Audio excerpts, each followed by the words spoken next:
হোক আমি পরিষ্কার টরিষ্কার করেছি, এরপরে শুধু ছোটো ছোটো ডিজাইন ফিজাইন করবো। আর এই যে এই হচ্ছে কাজ। তো আমার মনে হয় বাবার ছবি দিয়েই করবো, জানি না পাসফটো কতগুলো আছে, ছোটো ছোটো পাসফটো দিয়েই করবো। আমি জানি না এই বছর এরকম হয়েছে, কারণ আমি ভেবেছিলাম, আমি এমনি নর্মাল ভেবেছিলাম কিছু করবো না আঁকা ফাঁকা, তারপর হট করে মাথায় বুদ্ধি এলো যে না একবার করে এই ফ্রিজের মাথায় রাখবো, দেখতে ভাল লাগবে। যেহেতু আশা করি আমাদের ফ্রিজের মাথায় কোনো কিছুই থাকে না, সব কিছুই জাস্ট এটা ফোনে স্ট্যান্ড টাইপের থাকে, আর বেশি কিছু থাকে না, তো বাবার ছবিই রাখবো। তো সেই জন্য হচ্ছে জিনিসটা করছি। তো চলো আগে আপাতত করি, রাত্রে জেগিয়ে আমাকে করতে হবে, কালকে বাবার বার্থডে, আর কালকেই আমাদেরকে মেদিনীপুর দুপুরবেলা চলে যেতে হবে, আসবো সেই রবিবার। এবার এখানে আমার কাছে কোনো কালার ফালার কিচ্ছু নেই যে আমি এখানে কিছু করবো, ওখান থেকে আনলে এখানে করব।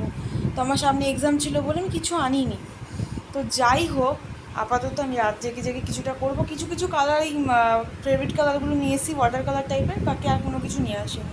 তো চলো আমি কালকে করবো, কিছুটা কমপ্লিট করে আমি তোমাদের দেখাবো। রাত্রিবেলা হয়তো দেখাতে পারবো না, আর রাত্রিবেলা ভেবেছিলাম কেক ফেক কাটবো, সেটাও আমি করতে পারবো না, কারণ আমি এখন ঘর থেকেই বেরোই না, খুব কম বেরোচ্ছি, আর গরমের জন্য বেরোনো হচ্ছে না, বৃষ্টিও হচ্ছে, মুড ভালো নেই, বৃষ্টি হলে তো আমার এমনি মুড ভালো থাকে না, কোনো জায়গায় বেরোতে পারি না।